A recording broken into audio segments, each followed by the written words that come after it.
Ongi etorri Mondragon Goi Eskola Politeknikotik prestatu dugun hitzaraldiari buruzko solasaldira. Dakizunez, 2025ko apirilaren 28an Iberiar Penintsulako sistema elektriko osoa erori zen, eta hitzaraldi honek hainbat ordu iraun zituen. Galerak eragin ditu maila guztietan eta erdian jarri du elektrizitatea sortzeko ereduari eta haren etorkizunari buruzko eztabaida. Gertatutakoari argi pixkat eman nahian, elkartu gara mahai honen inguruan, sare elektrikoko, Mondragon Goi Eskola Politeknikoko adituekin batera. Oraindik gertatutakoari buruzko informazio ofizialik ez dugun arren, sistema elektrikoak nola funtzionatzen duen eta hitzaraldi horren arrazoi posibleak zein izan daitezkeen ulertu ahal izateko, hemen elkartu ditugu, besteen artean, Jon Andoni Barrena, sare elektrikoen ikerketa taldeko koordinatzailea, Eneko Unamuno eta Julen Paniagua sare elektrikoetan eta bertara konektaturiko bihurgailuekin ikerketan diharduten ikertzaileak, eta azkenik baita ere David Cabezuelo, sare elektrikoen ikerketa taldeko kidea, ikertzailea eta merkatu elektrikoaren funtzionamenduan aditua. Behin aurkezpenak eginda, solasaldiari ekingo diogu eta lehenengo galdera derrigorrezkoa eta zuretzat, Jon Andoni, nolan funtzionatzen du sare sistema elektrikoak? Egun hon lehenengo. Sistema elektrikoak nola funtzionatzen dauen jakitzeko esan beharra dugu, sare elektrikotan tentsioak bi aldagai garrantzitsu dauzkala, amplitudea eta maiztasuna la frekuentzia. Eta bi amplitude horiek, bi aldagai horiek momentu guztietan kontrolatuta egon behar dira. Frekuentzia, zer da frekuentziaren esan nahi? Tentsio hau ostilakorra da, sinusoidala da. Ostilakorra zagaiti da, zentral generatzaile handietan, makina sinkronoekin, makina elektrikoa handiekin sortzen da energia elektrikoa, eta birakadoa zen enean tentsio hori ostilakor egiten da, irteerako tentsioa ostilakor egiten da. Orduan, biraketa abiaduraren arabera ostilazio horrek maiztasun badoka. Hemen Europan maiztasun hori 50 hertziotakoa da, 50 aldiz segunduko ostilatzen dau tentsio horrek.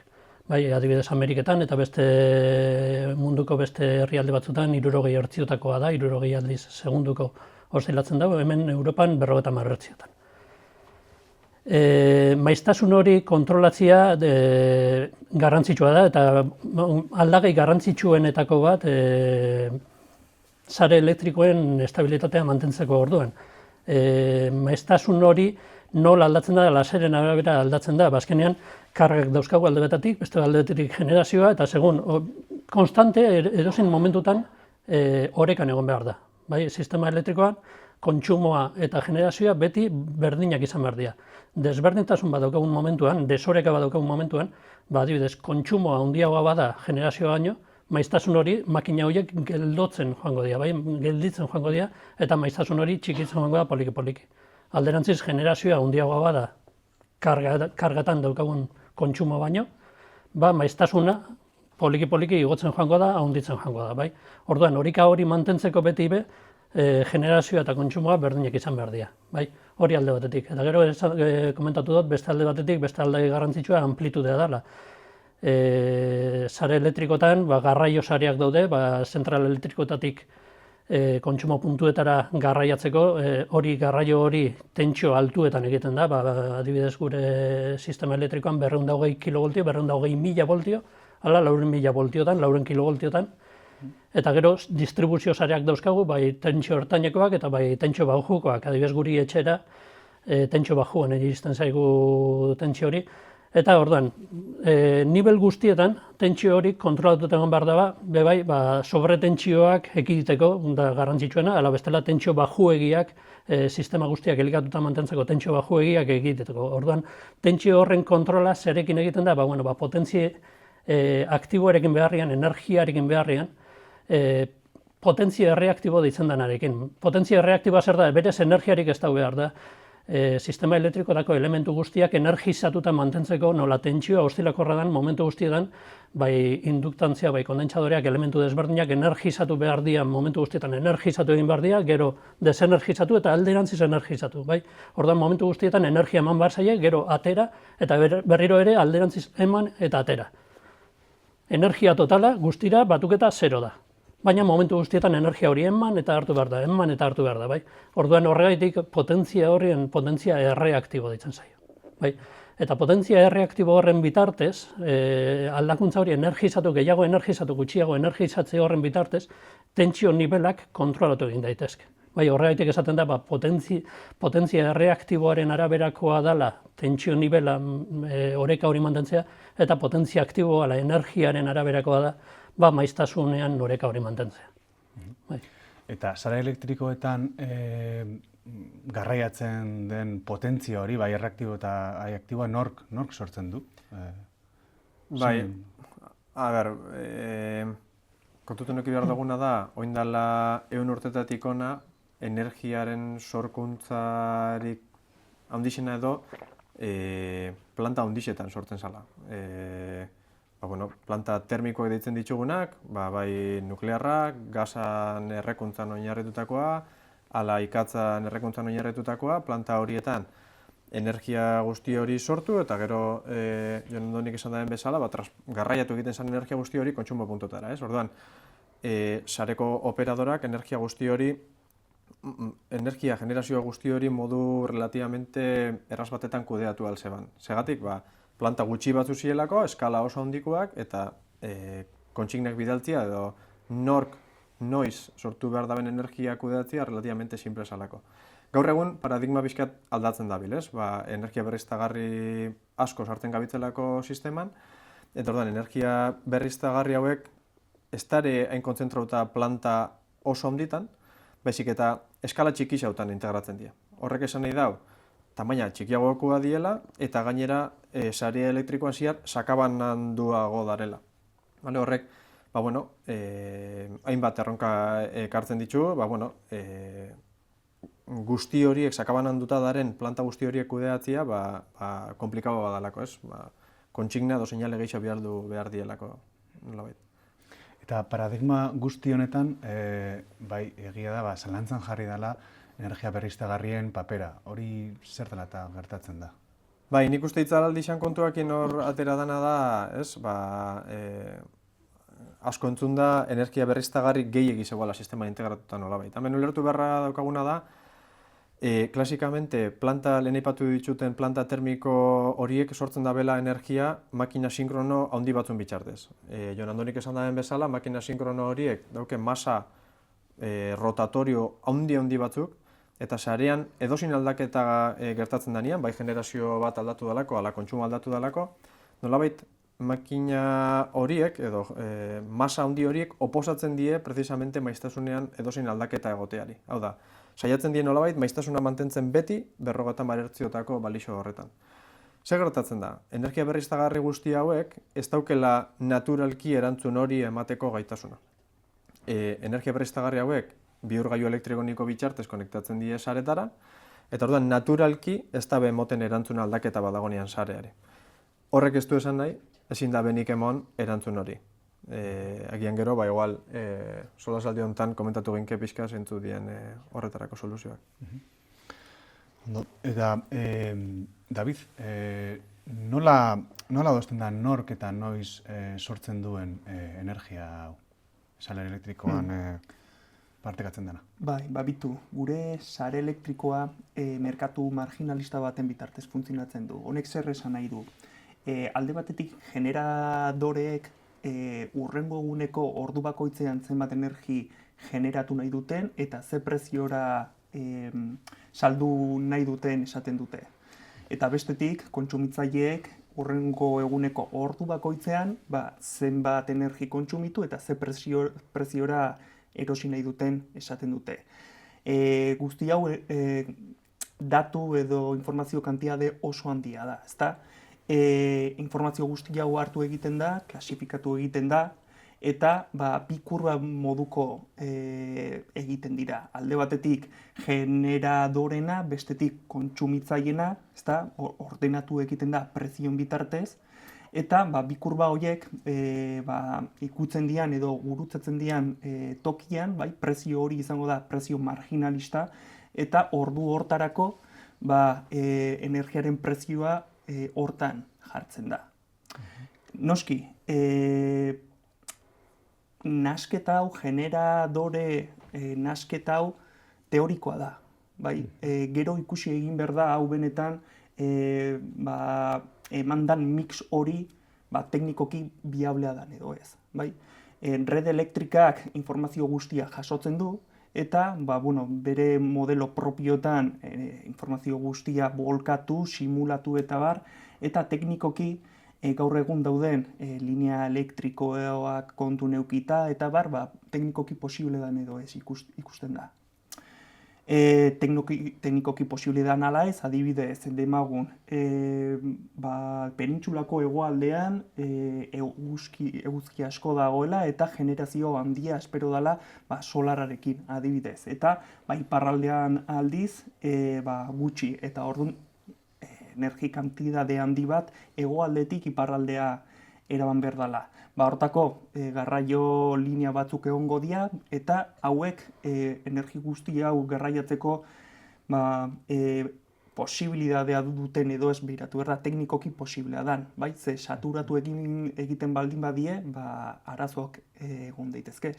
Holako gauza teknikoak, baldintza teknikoak errebisatzen dira, eta lekuren baten arazoren bat dagoela ikusten baldin bada, aldaketak egiten ditu red elektrikak. Adibidez, esandako adibide honetan, hegoaldetik iparralderako linea hori saturatzen baldin bada, hegoaldeko generazio pixkat kendu, eta iparraldean igual martxan daun zeozerri gehiago eskatzen zaio, edo geldirik daun zeozerri martxan jartzeko eskatzen zaio. Gauza guzti hauek kontu neukitzen dira. Eta ez bakarrik teknikoki posible dan edo ez, baizik eta baita ere, baldintza tekniko minimoak ere kontu neukitzen dira. Adibidez, inertzia minimo bat eukitzea leku guztietan, erregulaziorako baldintza minimoak eukitzea eta gauza guzti hauek. Azkenen kontu neukitzeko gauzak asko die, eta presio marginalistak edo merkatu marginalistak ez du azkeneko hitza. Zer egiten danan azkeneko hitza beti red elektrikak dauka. Ikuspegi orokorra daukelako. Horrela bermatzen da horniduraren segurtasuna. Hori da. Aipatu duzuen inertzia, primarioko maila minimo batzuk, ezta? Hori da. Azkeneko hitza beti red elektrika dauke. Gauza guzti hauen ikuspegi orokorra daukelako. Hori, igual, ipatu beharra dago restrikzio teknikoen ikuspuntutik, inkluso analisi egiterako orduan, sistemaren operazioa planifikatzen dela baita, generazio planta handi bat eroriko balitz baita, sistemak kapaz izateko funtzionamendua bermatzeko. Ez hori garrantzitsua da ipatzia, ebentu honekin bezer ikusi daukan nola baita, galera bat egon salako, eta pixkate lotzea harren horrek. Eneken bat, eneken bi kriterio horiek. Azkenean bi zentral gabe ondio. Bat gabe, bi gabe, bermatzen da sistemak funtzionatzen jarretxu beharko leukela, inkluso restrikzio horietan sartzen da. Hori da, holako planteamenduak kontu neukitzen die, generazio handi bat baten juten baldin bada, edo bi, edo... Linea bat zabaldu ebentuaren batengatik. Hori da. Sistema komplexunetan hor, sorgailu, kontsumo, interkonexio guztienetan, zein da hauen, hain zuzen, sorgailun eta kargen eta papera, kontu guztienetan. Nire maikidek aipatu duten bezala, pixkat ikusi dugu sistema nola funtzionatzen dunez, baina ez dugu aztu behar guzti honetan ez, entzulego orokorrarentzako, energia nun, edo potentzia elektrikoa nun sortzen den, eta nun konsumitzen den, aspektu horrek garrantzia daukala. Zergatik, aipatu bezala, hegoaldean ari baldin bada potentziari sortzen, baina konsumoa, edo behar hori ez baldin badago puntu horietatik gertu, Jonanek esan duen bezala, tentsio hori igo eta potentzia elektriko garraiatu beharko genuke konsumoa dagoen puntuetaraino. Honetaz gain, zerbait ez balitz ondoterako, orain dela ja, aprilaren 28 gertatu zen bezala, zerbaitek huts egingo balu, dana dalakogatik, gerta daiteke energia garraiatzen duen lerro batek huts egitea, edo zuhaitz bat erori delako, edo planta batek uzten diolako energia edo potentzia sortzeari. Garrantzitsua da sistema interkonektatua edo mailatua edukitzea, bale? Bi gauza dira. Alde batetik, garrantzitsua da, eta ez dut esan nahi honekin, hori horrela ez denik bada, Iberiar penintsulan. Baina, energiak eta potentziak, edo elektrizitateak eduki behar ditu bide desberdinak, bai? Esan dezagun, erabiltzaileengana iristeko. Eta zerbait gaizki aterako balitz, bai internoki, bai sarea kolokan jartzeko moduan, oso garrantzitsua da ere bai interkonexioak edukitzea ondoko herrialdeekin. Hau da, kasu honetan, Espainiako sarea Portugalekin dago lotuta, ez dela, eskala ez dela oso handia, Marrokosekin ere badauka, edo Marrokorekin badauka interkonexio bat, eta gero Frantziarekin ere bai. Zer gertatzen da? Peninsula bat denez, geografikoki, elektrikoki ere nahiko peninsula bezala dago. Eta, zenbakiei begiratuz, Europar Batasuna gomendatzen du 10-15 bitartean egotea interkonexio gaitasun hori, eta gaur egun 3%-ren bueltan dago bali hori. Orduan, interkonexioak bai, operaziorako beharrezkoa dira, baina bai, zerbaitek huts egingo balu ere bai, horrek... Horregatik kolokialki askotan esaten da penintxula irla energetiko bat dela. Bai, hori da. Nahiz eta konexio batzuk euki kontinentearekin Bai. Orduan, esaten duzunagatik, ulertzen dut, sistema elektriko baten sendotasuna ez dela bakarrik potentzian, sorkuntzan oinarritzen, baizik eta behar ditu egitura berezi izan behar da, babes neurriak eduki behar ditu, eta beste hainbat gauza kontuten hartu behar dira, ezta? Bai, hori oso garrantzitsua da, eta itzalaldiaren inguruan lehenengo honetan denok entzun genuen, inertzia epatzen zen, berriztagarri botatzen zitzaien errua, baina asko entzun zen hasiera batean inertzia maila nahikorik ez zeukala sistemak. Hau da, aipatu duten bezala Baionanek eta Baienekok, desoreka baten aurrean, horri aurre egiteko nahiko gaitasunik ez zegoela, ez? Laburbilduz. Baina hori, gero, egunak aurrera joan ala, gezurtatu da, eta ikusi da, bazegoela inertzia maila nahikoa. Orduan, inertzia bai da, bai lotu hori da egonkortasunarekin, baina ez da 100%ean salbatuko zaituena edo ez. Adibidez, gerta daiteke ere bai, inertziak puntu geografiko edo sorgailuak puntu geografiko desberdinetan daudenean, elkarren artean nolabait dantzan hastea. Zer esan nahi du dantzan hastenek? Ostilatzen hastea. Eta beste hitz batzuetan esan nahi du potentzia bat ari dela. Sorgailu batzuetatik beste sorgailuetara transmititzen, eta hauen artean nolabaiteko ostilazioak sortzen. Ez dela nunbait konsumitzen. Baina, hori gero aztertu beharko den zerbait da, datu ofizialak, eta informazio ofiziala, eta ari dira, badakigu hortan hainbat aditu ari direla lanean, eta hori dena argituko da. Ostilazio horiek pixkatu betu ulertzeko agian teknikoki gehiagi sartzea da, baina ekuazio matematikoak aztertu ezkero, transmisio garraio lerro horiek muelle o malguki baten ekuazio berdina dira, eta orduan area desberdinak elkarrekin ostilatzen hasi daitezke, muelle batekin bi gauza ostilatzen hasten diren bezala. Bi masa desberdin ostilatzen hasten diren bezala. Horregatik, interarea ostilazio horiek, arrazoi horregatik izaten dira. Batut esaten da, burruketan ibeliko balira bezala, ez? Azkenian, potentzia hori benetan ez da juten inora, baizik eta horren artien nolabaiteko mugimendu burruka hori dago.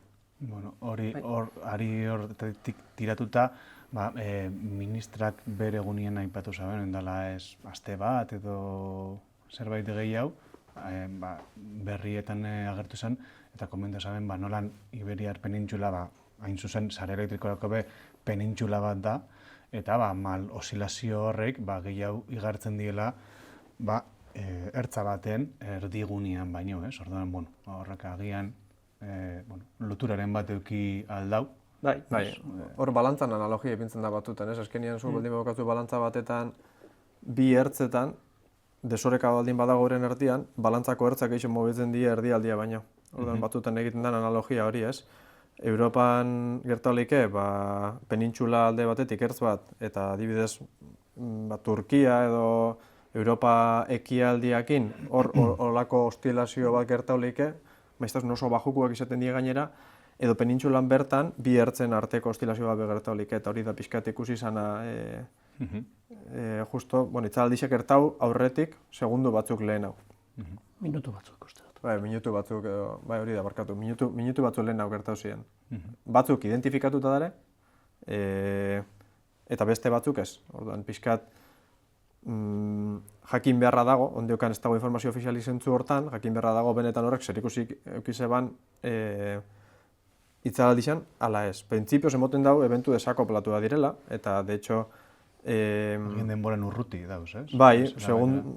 Minutuak relativamente urruti dara eta gainera eventuren batendako red elektrikak berak neurri batzuk hartu zituen horrek mitigatzeko, nolabait. Ze badare neurrixak eta badare elementuak horrek mitigatzeko edo minimizatzeko. Baina horrek ikusi izan die.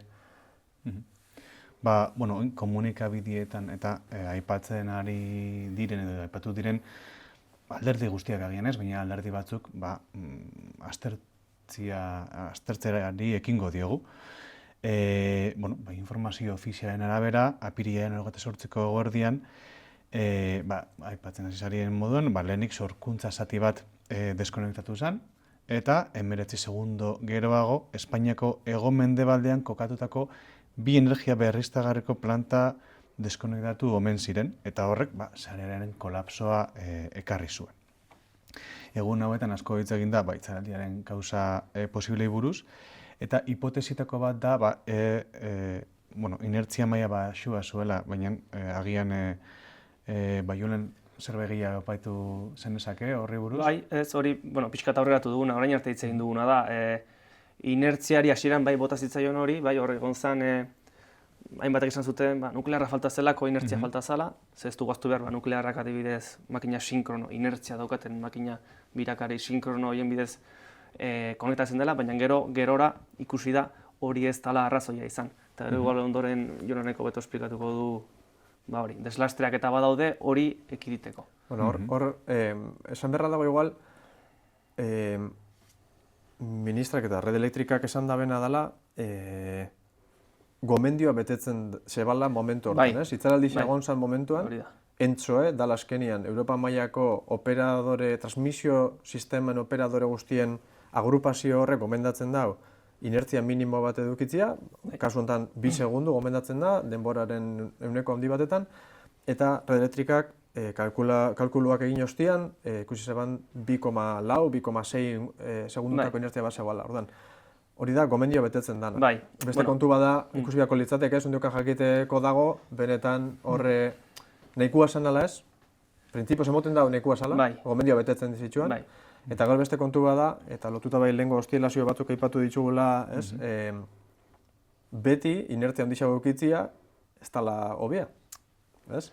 Ez, hor, bi gauza aipatu beharko dituzke, neko esan duen bezala, askotan nahian inertzia asko daukazu, baina inertzia horiek azeleratzeko eta dezeleratzeko, da, sistema gehiago behar duenean, hor energia sartzeko erreakzionatzen motelagoa dira. Orduan, horrek ekar ditzake alde batetik ostilazioak.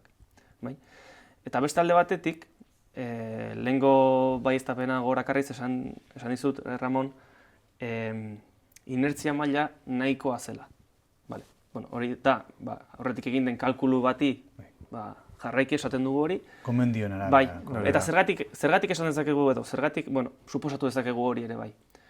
Momentu hortan, etzelako, edo ez dute berri eman behintzat, sisteman arazorerik egon zenik. Ez dute esan, zentral honek huts egin zuen. Edo transmisio lerro potente honetan, zuhaitz bat erori zen, eta generazioaren 10% galdu genuen.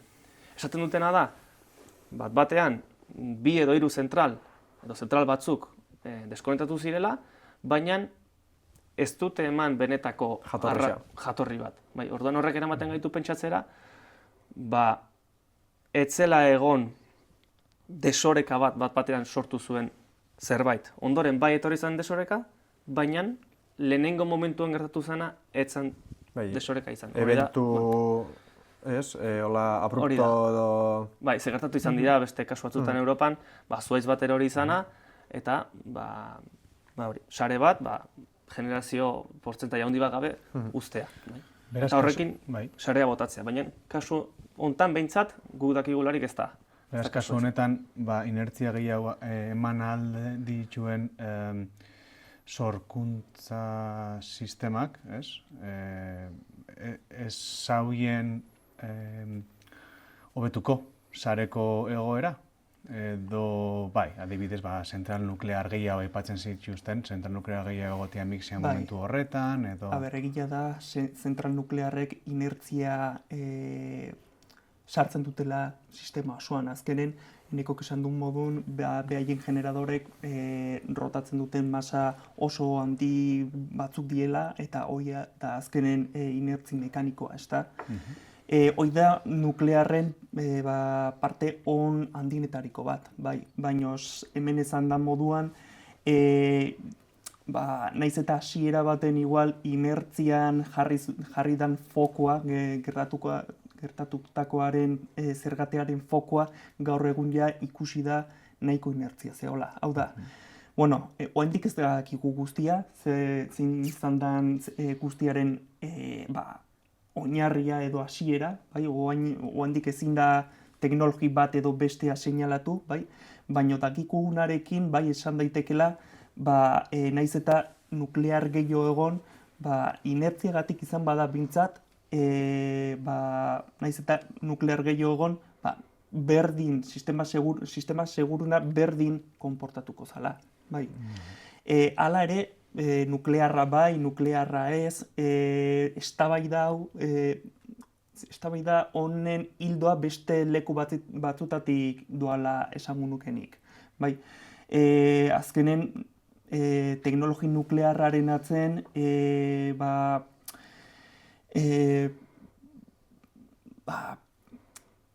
interes. Interes asko daude, ez bakarrik tekniko, interes ekonomiko, teknikok, interes asko daude atzetik, duela ja urte asko gainera, gaina nuklearren itxieran egutegiarekin eta bar, eta pasadana simplemente nuklearra berriz ere lehenengo planoan jartzeko eskusa bezala erabili dela esango nukenik, besterik ez.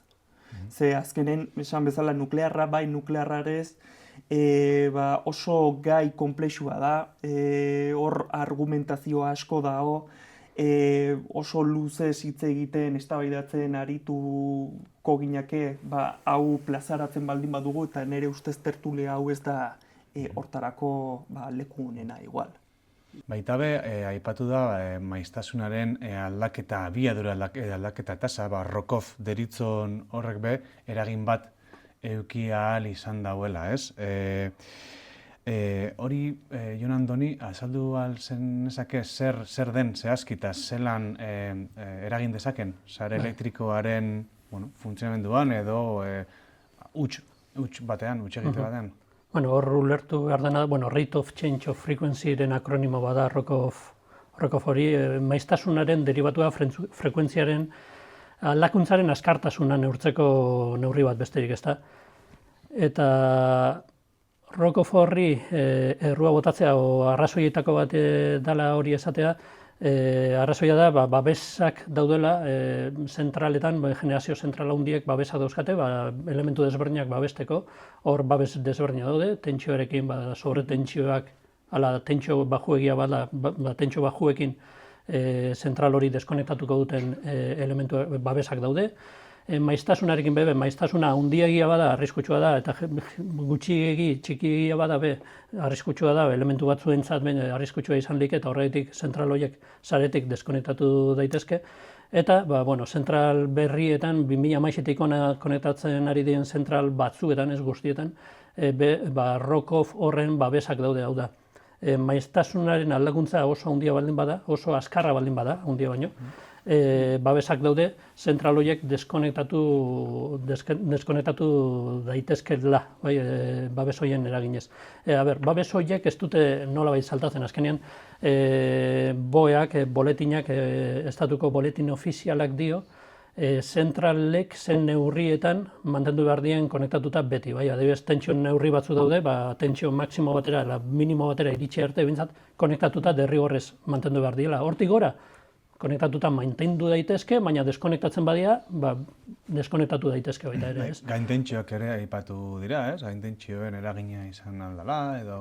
Bai, Rokofari buruz amaitzeko, hor, Rokofaren arrazoi hori, maiztasunaren aldakuntza azkarregi izaten arrazoi nagusia, inertzia falta izaten da normalean.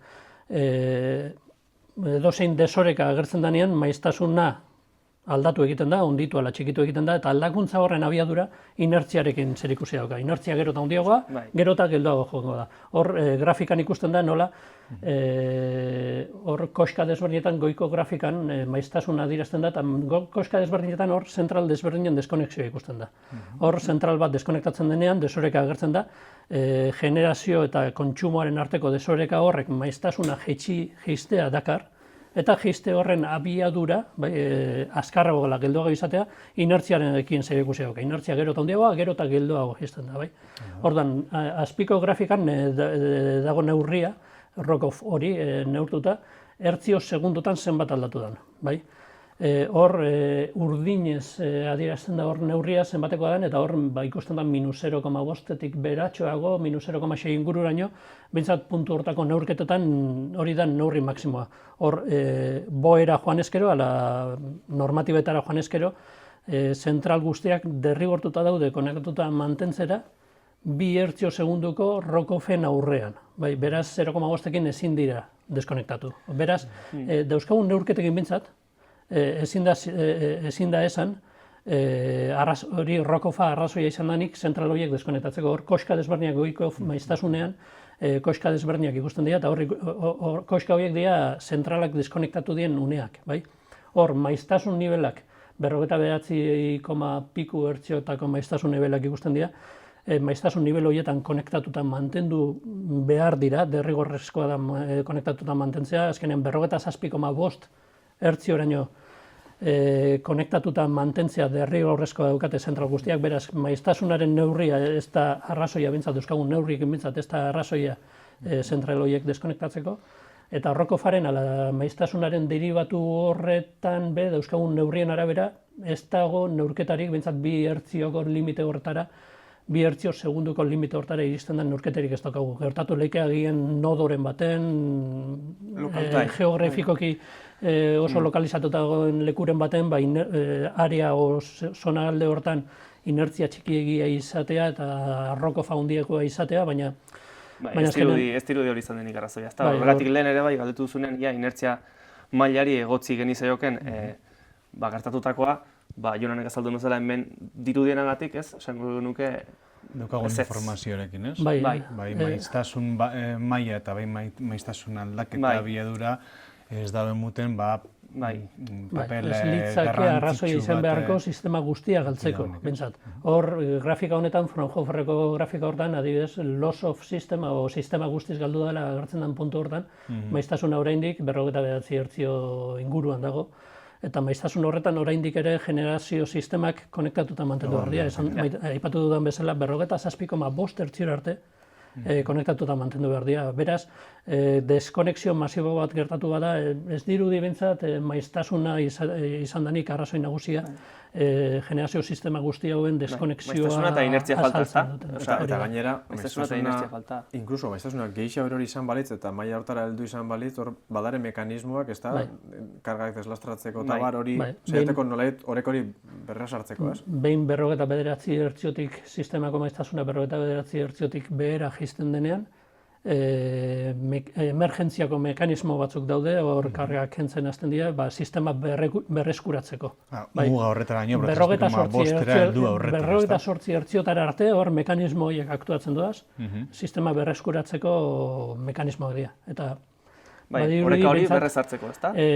Potentzia aktibo, energiarekin eta maiztasunarekin zerikusia bintzat oraingoz dauzkagun datuekin behintzat, zaila da errua horri atxikitzea. Nik destakauko neuke bai kasu hortan zuk aipatu duzu, baina pixkatez, aldagai batzuk nahiko globala diela sistema mailan, maiztasuna igual aldagai globala bada eta leku guztietan neurketak antzerakoagoak izan lehizke edo, baina badare aldagai batzuk lokalki oso ezberdinak izan lehizkenak hemen dauzkagun datuekiko, ez? Gertatu leike plantaren baten konexio puntuan justo planta horrek detektatu izana, hemen ikusten ez dugun roko faldaketa handixau bat, bai benetan gertu dalako, ala bai neurketan igual egon dalako arazo bat. Baina, bueno, printzipioz dauzkagun datuekin behintzat, sistema mailako datu horietan ez da ikusten muga horrek gainditzen dira. Eta horrek azalduko lukea egian plantaren baten deskonexioa, baina ez sisteman planten galera, generazio sistemen galera generalizatu hori. Bueno, badaukogu, galdetu nahi dutut, osilazioei buruz, eta badaukogu beste grafiko bat non agertzen dien osilazio batzuk, eta sistemako osilazio horrek, ez dakit eraginik eduki dauen edo, baina, bueno, zergatik gertatzen die, zer die, nola gertatzen die. Hau da pixka lehen aipatu dugun fenomeno hori ez, hone die maiztasun ostilazioa die, bale? Hemen ostilazioak, gero komentatu genke bai tentsio ostilazioena, horrepe eragin eukial izan dago, kasu honetan die maiztasun ostilazioak, ez?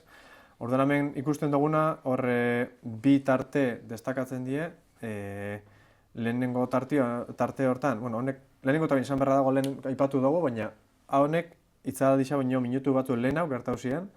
Orduan, printzipioz ez da bemoten, hauek izan dienik arrazoia itzadisa gertatzeko, bale? Baina, bai degisa, ostilazio hauek gertatzen dira sistema elektrikotan, batzuk jakinak die eta beste batzuk ez. Orduan, batzuk jakinak diena normalean, badare mekanismo batzuk horren mitigatzeko modu eraginkor batetan, ez ezaguna dienak, mekanismoa dare bebai horrek mitigatzen saiatzeko, baina batzutan bezanlik efektibo ala ez. Hemen bi fenomeno horrek ikusten die, eta bat aukera espaldimanago, penintsulan gertatutako fenomeno bada, ekialde mendebaldean arteko lehen aipatu dugun burruka moduko hori gertatzen dela, eta bestia penintxula eta Turkia inguruko ostilazio bada, aukera espaldimanago hori nahiko analizatuta, modelatuta eta jakina sana. Orduan, printzipioz, emoten da benez, ostilazio hauek, edo ostilazio hauen inguruen asko hitz egin da baita, baina ez da emoten ebentuaren kausante nagusi hori izan dana, ez?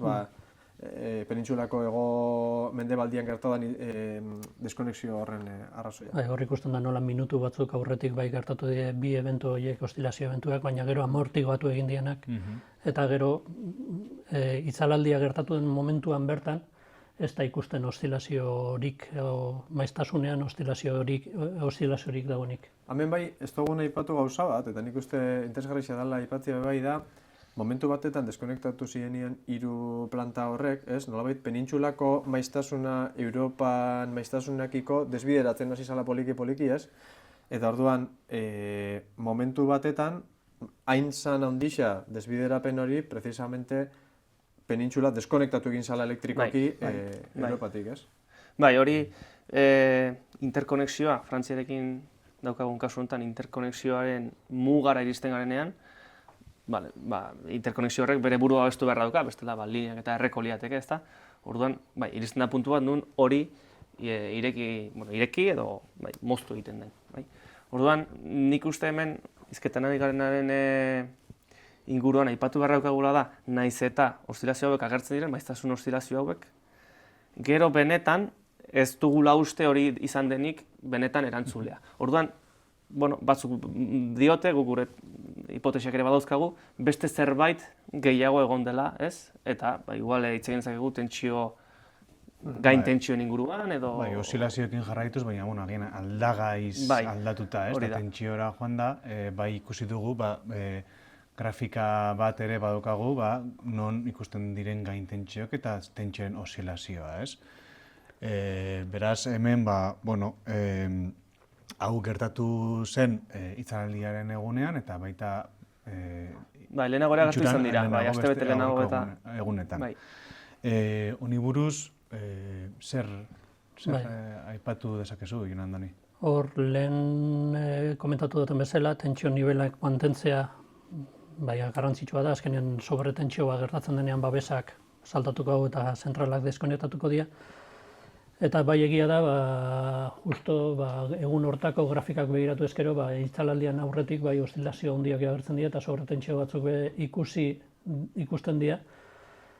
Eta arrazoia izan leke, hori bai izan leikela arrazoia zentralak deskonektatu izanana, sobretentsio horiek agertu izatea.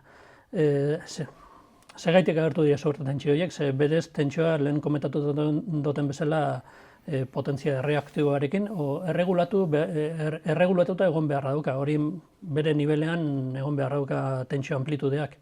Hor zentral guztiek derrigorrezkoa daukate potentzia erreaktiboarekin, beraiek konektatzen dien puntuko tentsioaren erregulazioa egitea. Beraz, arraroa ematen dau, tentsio nivel guztiak horren altu egotea bapatean. Hor komentatu da, azken egun hauetan bai desente komentatu da Ferranti efektua eman ote dan, hori Ferranti efektu hori behintzat, oindala urte desente behintzat, gauez gertatzen zen efektu bat da, gauez bakarrik eta oso puntu konkretuetan eta oso gutxitan gertatzen zen efektu bat zen, garraio sisteman tentsio altuko lineak karga gutxirekin, energia gutxirekin daudenean, energia gutxi garraiatzen, ez da? Garraiatzen ari dienean, normalean linea hauek induktiboak izaten dira, eta momentu konkretu horietan kapazitibo izatera pasatzen dira. Lehen esan duten bezala, tentsio nivelak energia reaktiboarekin zerikusia dauka, azkenean induktantzia, kondentsadore, kapasitantzia guzti hauen karga, deskarga, energia horrekin, eta induktantzia izatetik kapasitantzia kondentsadore izatera pasatzea, azkenean tentsioa igoarazteko efektu bat dakar, hori Ferranti efektua,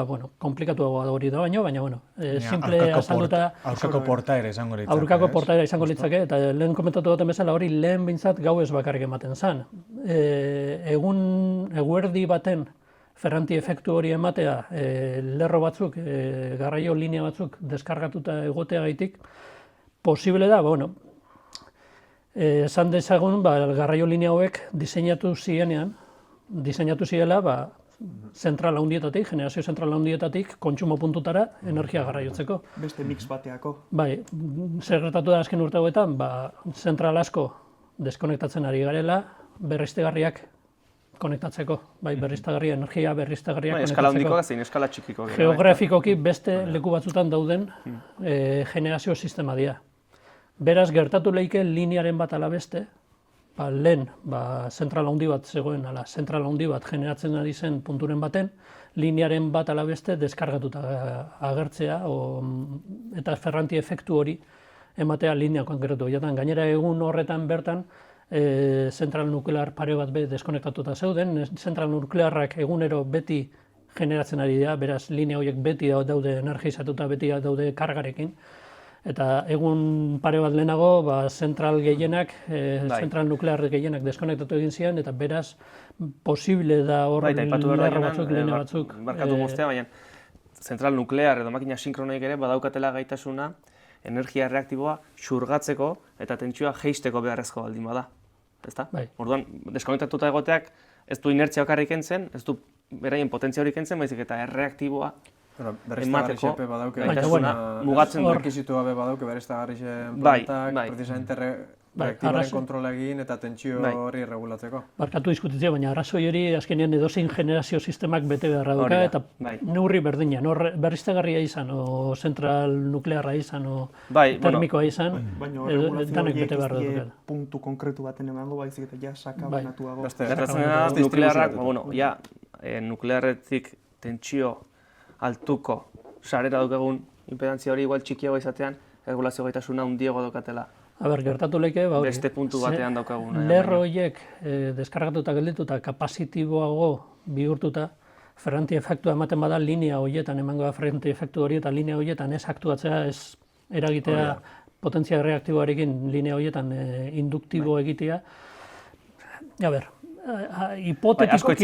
Hipotetikoki gertatu daiteken gauza bada, gertatu daiteke, aztertu beharra dau, segurazki red elektrikakoak eta entzoekoak ontxe bertan aztertzen egongo dira dena efektu guztiak. De hecho, entzo eta red elektrika aipatu duzula, esan beharra dago, hau, azkenian Endesak nolabait publikautako datuak diela, euren plantatan detektautako gai intentsio horiek, baina Red Elektrikak lehenengo astean bertan eta ministeritza bitxartez desmentidu egin dabe informazio hau esanaz transporteko sisteman, transporte mailan edo garraio mailan, justo itzalaldizen horretik, etzala egon precisamente gai intentsio horiek. Orduan, ondiokan hau, esan digun nolabaiteko eztabaida bat dago, jakiteko benetan zer gertatu zen tentsioen ikuspuntutik bai. Izalik arrazioetako bat, Ferranti efektu bat hipotesi bada, gaintentsioa bai beste hipotesi bada, hemen datu batzuk helarazi die edo plazaratu die, baina operadorak, esan dau printzipioz, ez zegoela gaintentsiorik, orduan hor,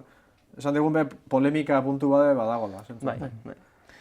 Hor, galdera bat, mugei buruz berba asko dugu, gaintentsio, azpitentsio, frekuentzien aldaketa, hor badauz balio batzuk eta muga batzuk, eta ondo aipatu duzu moduen Jon Andoni, behartuta dauz konektatuta egotera eta generatzera balio batzur arte, muga batzur arte, baina muga horrek ezin die handitu, adibidez? Bai, hori ere nahiko pilpilean egon den eztabaida bada.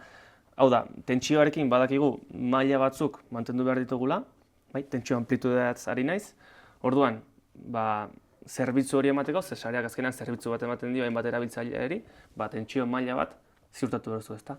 Maiztasunarekin zer gertatzen da, lehen ikusi dugun bezala grafikoan. Zergatik ezin dugu operatu sare bat, 50 hertziotan beharrean, 49, 48, 7, 6. Arazoa ez da inbeste zergatik ezin dugun.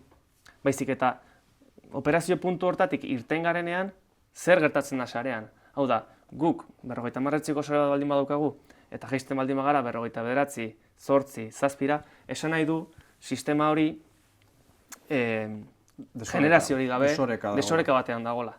Orduan zer egiten dute bertan dauden sorgailuek, haizu,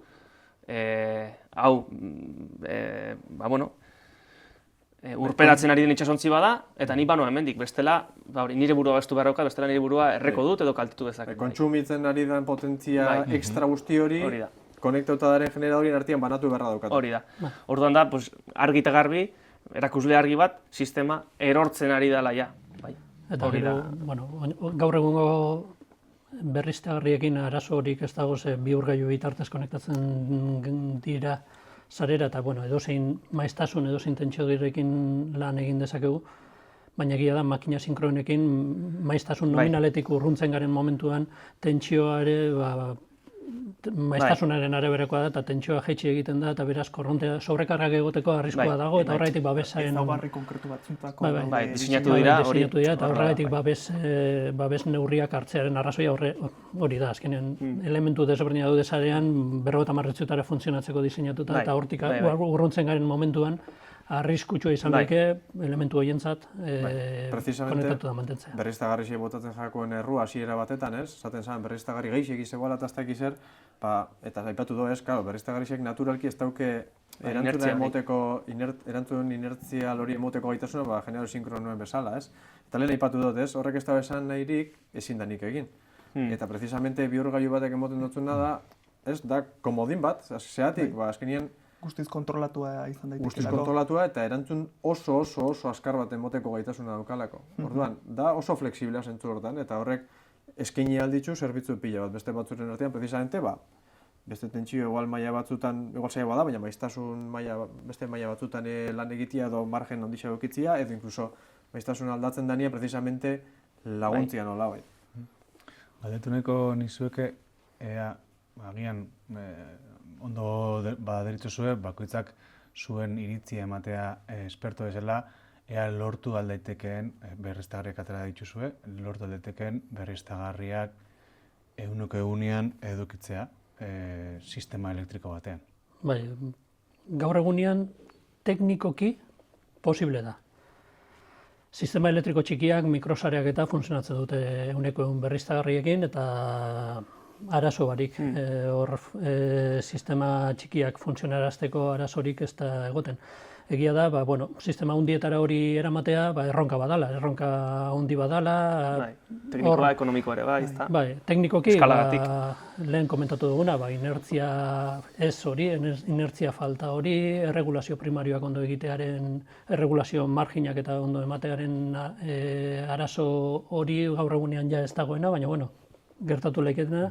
Gehien bat, adibidez,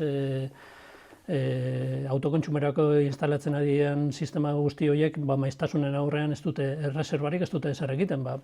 Momenturen baten zerbait egin beharko da eta horiei be erregulazio hori egitea behartu arazi beharko da momenturen baten.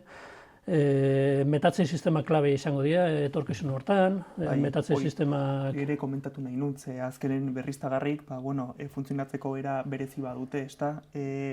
Eguzkia edo haizea daun bitarten errekurtso hori maksimizatu egiten da, hau da, alduten guztia emateko joera dute, ezta horrela sartzen dira merkatu elektrikoan. Eta orduan, gorako regulazioa falta zaie, igual, ezin dute gehiago eman, gehiago eskatzen baldin bazaie, baina planta hauek, berriztagarri hauek, bateriekin batera hibridatu ezkero, azkenen hor, mix oso ona ematen da. Askatasun maila. Sinergiak sortzen dira azkenen, eta adibidez, ekostin haizean guztia, sare elektrikora eman ordez, proportzio txiki bat gorde ezkero, bateriak gauza asko egiteko esan hori da, biltegiratze sistemak izango direla energia berriztagarrien erabilera optimizatu eta maksimizatuko dutenak, bai? Justo Davidek esan duenegatik, zergatik ahalbidetuko digulako ahal dugun energia guztia edo potentzia guztia ateratzen, bai? Eguzkia dagoenean ahal dugun guztia metatu, nahiz eta sistemak ez duena inbeste behar momentu jakin hortan, eta gero erabiltzeko aukera izango dugu. Beraz, ulertzen dut, aipatu duzunagatik, biltegiratzea ez dela bakarrik rekurso hori ez da benien eguzkia edo haizea ez da benien energia erabiliala izateko, baizik eta berriztagarriei laguntzeko sareko egonkortasunari erantzun bat emuten, zela baitera. Berriztagarrien integrazioan laguntzeko sareari zerbitzu horiek, maiztasun zerbitzu horiek ematen, bai. Nik ez dakauko neukamen, esan beharko goinuke, beste herrialde batzutan badabitzela gu baino berriztagarrien penetrazio asko zaundisa batekin. Horre, Australia hegoaldian, Erresuma Batuan, irla handi bada eta hor bada egondi erronka batzuk maiztasun ikuspuntutik eta badauzke olako neurri aurreratu hauak. Itzalaldiak ere eduki dituzte, hori izan dago, gure horretik. Baina Kalifornia baten penetrazioa izan da oso ondisa, uneko 80tik gorakoa. Eta egun hauetan Kalifornian baterien ikaragarrizko penetrazioa edukitzen nahi die, 6 gigabatiutakoa. Bai, hor argi dago eskuti joan beharko liratekela, energia berriztagarri masibamente instalatzen gabitz, eta biltegiratzea edo metatze sistema nik uste eskuti joan beharko liratekela. Hor badabit sortzen merkatu batzuk, precisamente incentibatzeko bateria horien instalakuntza eta bar. Badakigu nola funtzionatzen daben sistemak ez, olako aldaketek eta normatibape motel joaten die, eta ordan batzutan rekisito hori garatzea ez da izaten... Azkenen berriztagarri falta zaizkien gauza guzti hauek garatzeko edo impultsatzeko marko juridiko bat behar da. Eta ekonomikoa. Hau da, ekonomikoki... Bai, zerbitzu bat eskatzen zuenean, zerbitzu hori ordaindu egin behar da ere. Hora ongo di zerbitzu batzuk, izango dienak derrigorrezkoak, lehen ipatu dituguna bezalakoak, sistema edozein generadorek bermatu beharko leukiena, jarretxu beharko zinuko operatzen limitauen barruan, eta beste batzuk, igual ekonomikoki incentibo eta darenak, eta orduan sortzen dien merkatu berri horrek, precisamente, jendiak inbertsioak egin eta horrek instalatu ahal izateko. Marko normatiboa aipatu duzu pixkat, baina bai hori eta bai teknologiko eta bai hezkuntza mailan ze heldutasun daukagu, ze heldutasunei buruz berba egiten gabiz. Asko falta da, horra heltzeko, pres gauz eta denboran laizterreko dugu hau guztia integratuta, edo... Jon Andonik aipatu da oso ondo nik uste. Teknikoki posible da. Bai, soluzioak mai gainean daude. Mai gainean dare. Aipatu ez ditugun beste soluzio batzuk beharrezkoa diena beste zerbitzu batzuk, tentsio zerbitzuak, potentzia reaktiboarekin tentsio zerbitzuak, Statcom eta FACTS deritzoten potentzia elektronizka bidezko dispositibo gala ekipoak sarera konektatzea, tentsio nivelak nodo desberdinetan regulatzeko. Gero baita ere erronka bat da interkonexioena, lehen aipatu dugu, interkonexio falta hori irla bat garela energetikoki. Azkenean energia sobera, hemen sobera dagoenean, aukera bat metatzea da, baina metatzeko aukerarik ez dagoenean, energia sobera dagoenean, garraiatu alba da, kontsumoa dagoen puntutara, beste leku batzutara, energia hori aprobetxatu daiteke, bertidorik egin gabe, ala galdu gabe. Interkonexio mota peor nik uste rol garrantzitsua daukala, ez? Hemen proposamen egin ditugu ere zentzu hortan literaturan, kontrolak proposatu ditugu, sare elektriko ezberdinak lotzen dituzten bihurgailuen nola kontrolatu, ezta? Ez bakarrik energia garraiatzeko, baizik eta tentsioan laguntzeko, edo inertzia emulazioa esaten diogu inertzia fisikorik ez dago, baina guk kontrolatzen dugu bihurgailu bat, inertzia fisiko bat balego bezala portatzeko, ezta? Orduan, holako proposamenak guk geuk egin ditugu, mundu osoan zeharreko ikerlariak ere egin dituzte, eta existitzen diren, mahai gainean duen soluzioa dira. Hor garrantzitsua da, ez? Adibidez hor, Gatikatik Frantziara montatzen dabiltzan konexio berri hori, garrantzitsua da interkonexioak egitea, baina garrantzitsua da nola egiten ditugun. Precisamente Gatikako konexio hori elektronika bitarteko konexio bat, hau da, ez da kable bat bota eta kitxo, ez? Orduan, bihurgailu horrekin ezer egingo ez pagenu, esan digun nolabait inertzia horiek desakoplatuta egongo lirateke. Europan eta penintsularen artean. Orduan, bihurgailu horiek kontrolatu beharra dauzkagu, modu aurreratu baten, guk gure ikerkuntza taldean badiar dugu olako kontrolaketa proposatzen, precisamente inertzia erantzun hori eta erreserba primario horren erantzuna inherentemente bihurgailuak egin deixen. Eta kasu batzutan ikertzen dugu baita, bihurgailua lehen esan dugu komodin moduko badala, eskaintzen duzku flexibilitate handi bat, zerbitzu asko integratzeko. Mota ezberdinetakoak, batzuk energetikoak, biltegiratze sistemen energia hori aprobetxatzeko eta generazioaren nolabait oreka hori egiteko egunean zehar, edo inkluso hainbat egunetan zehar, eta beste zerbitzu batzuk askoz askarra badianak, maiztasunaren erantzun horiek hobetzeko, ostilazio horiek nolabait mitigatzeko, edo Jurenek aipatu dabena, makina sinkronoen erantzuna emulatzeko. Hau da, bihurgailu batek erantzun aldau, makina sinkrono baten ez berdin, exactamente igual, baina bai oso antzerako. Eta beste puntu bat garrantzitsua dena erronka hontan da estabilitate kontuen ikuspuntutik behintzat, estabilitate analiziak orain arte egin diena behintzat makina sinkrona handiekin generazioa izaten zanean lehen behintzat sistemaren dinamikak oso geldoak ziren.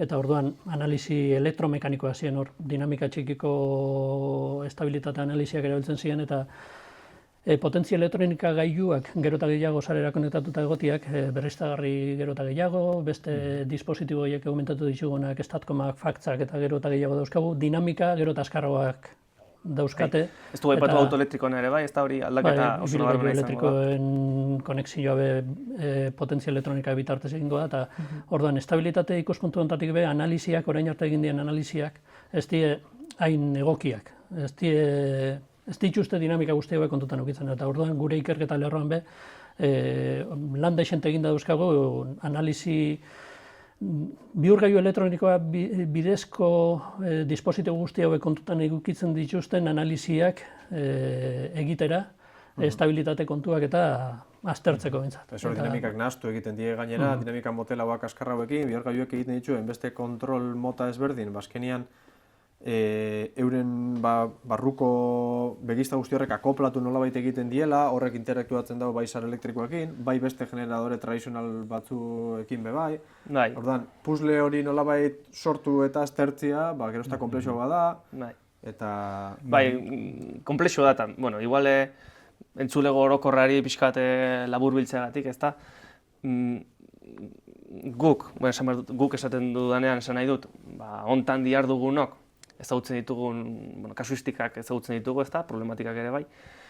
Eta sistema elektriko aldatzen ari den zerbait da, berriztagarri gehiago dauzkagu, autoelektrikoa ere badirudi bagatorrela, eta horrek eskakizunak ere bai aldatuko ditu, bai? Askoz, bueno, sistema honek eman beharko duen potentzia askoz handiago izango da, tentsio, ostilazioak, bueno, aipatu ditugun ja gauza guztiak, eta hitz egiten dugunean sistema eskarbonizatua eta sistema berriztagarri batez, ez gara ari bakarrik, ikusiko ditugu, edo ez dugu esan nahi, panel fotovoltaiko gehiago ikusiko ditugu teilatuetan, edo mendilerroetan haizerrota gehiago ikusiko ditugunik, bai.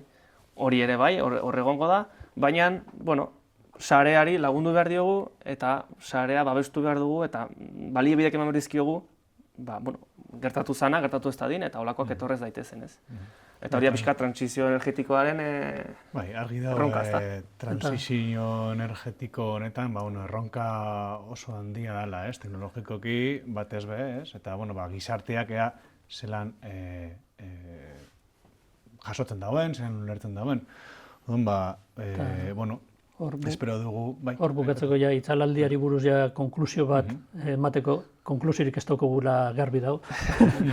Hor milaka aldagai daude, milaka datu, aztertu beharrekoak, arrazoi bakarra ez da izango segurazki, hor hainbat arrazoi, kate bat izango hor faiatu dauenak. Hor, espertuak ari dira hori aztertzen, seguru nau konklusio batera iritsiko direla eta publikatuko direla konklusio guzti horiek. Komentatu dugun guztiakin erlazio eukiko hau, zeu zerrekin seguru baietz. Eta bai ziurtatzen dutena da, asko hitz egiten da, jente asko dago ziur dagoena, arrazoia bat dela, eta horiek ideia askorik ez daukatela. Pixka, sistema elektrikoak nola funtzionatzen duen dakien jenteak ez dutzu esango arrazoia hau da. Guztiaren pilaketa bat izango da, hainbat arrazoiren konkatenazio bat. Orduan, egunak pasa ala, gero eta gauza gehiago publikatzen dira, zeu zer aklaratzen joango da, eta publikatzen denean, orduan jakingo dugu zer. Pixkanaka puzulean pieza diferenteak baditugu, baina handik ikuspegi orokorra ez. Argi dagona da, eventu honetatik asko ikasiko dagula, segurazki. Eta hori, erronka handia diela etorkizunera begira, eta lan asko dagoela egiteko, eta ikertzeko, eta hortan dihardugula gu bai. Espero dugu itzalaldiari buruzko solasaldi honekin, agian pixkat sare elektrikoan nola funtzionatzen duen ulertzen lagundu izana, eta aipatu den bezala, datu gehiago dauzkagunean edo datu definitiboa dauzkagunean, jakingo dugula zintzuk izan diren arrazoiak eta bertatik asko ikasiko dugula. Eskerrik asko, itzalaldian buruzko solasaldian egoeragatik. Eta ikuslegoari ere, eskerrik asko bertan gure solasaldia entzuteagatik.